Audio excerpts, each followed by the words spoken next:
ఎన్నికలకు నెలవైన నెల్లూరు జిల్లాలో రౌడీ రాజకీయాలకు, హత్య రాజకీయాలకు ఆజ్యం పోస్తున్నారని మాజీ మంత్రి సర్వేపల్లి శాసనసభ్యులు సోమిరెడ్డి చంద్రమోహన్ రెడ్డి మండిపడ్డారు.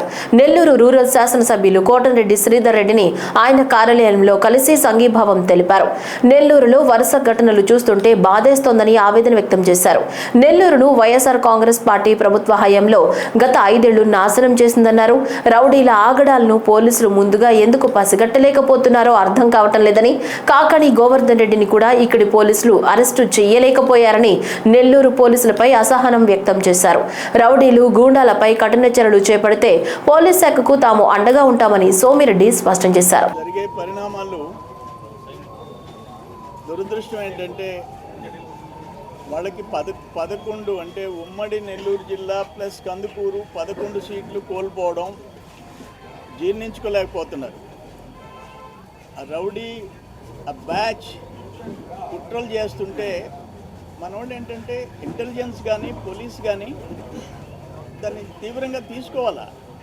ఓవరాల్గా జరిగిన ఇప్పుడు సర్వేపల్లి కాకాని గౌతమ్ రెడ్డి, అక్కడ కావ్య కృష్ణారెడ్డి డ్రోన్లు పెట్టి కత్తులు పెట్టుకొని ప్లాన్ చేశారు.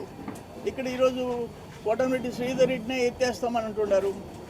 ఇప్పుడు ఈ వీడియో కూడా మాకు తెలిసి మన గవర్నమెంట్ వచ్చిన తర్వాత రాత్రి చూసిన వీడియో, అదేదో ఎలక్షన్ ముందుది కాదు, ఇప్పుడు దాన్ని తెలుస్తుంది.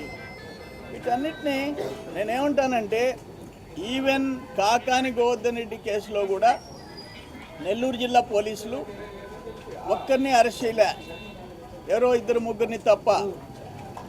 ఈవెన్ గోవర్ధన్ రెడ్డిని కూడా మన టీంలో అరెస్ట్ చేయలేకపోయినాయి. అక్కడి నుంచి హెడ్ ఆఫీస్ నుంచి పోయిన టాస్క్ ఫోర్స్ అరెస్ట్ చేసి చిత్తూరు జిల్లా పోలీసులకు హ్యాండ్ ఓవర్ చేసి తీసుకొచ్చే పరిస్థితి వచ్చింది.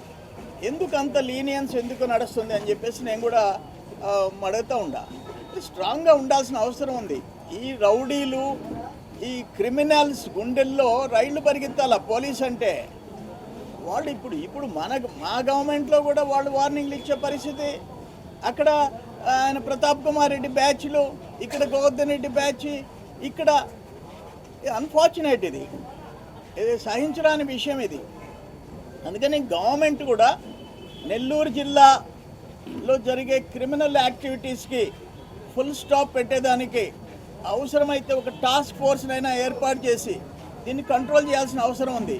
ఆ బ్యాచ్ ఎవరో నిన్న వీడియోలో మాట్లాడిన వాళ్ళు కోటంరెడ్డి శ్రీధర్ రెడ్డిని మర్డర్ గురించి ప్లాన్ చేసిన వాళ్ళని చట్ట ప్రకారం ఎత్తి బొక్కలో వేయాల్సిన అవసరం ఉంది. మొత్తం ఆ టీం అక్కడే దాదాపు 6-7 మంది ఆ వీడియోలో కనిపిస్తున్నారు. డైరెక్ట్గా పబ్లిక్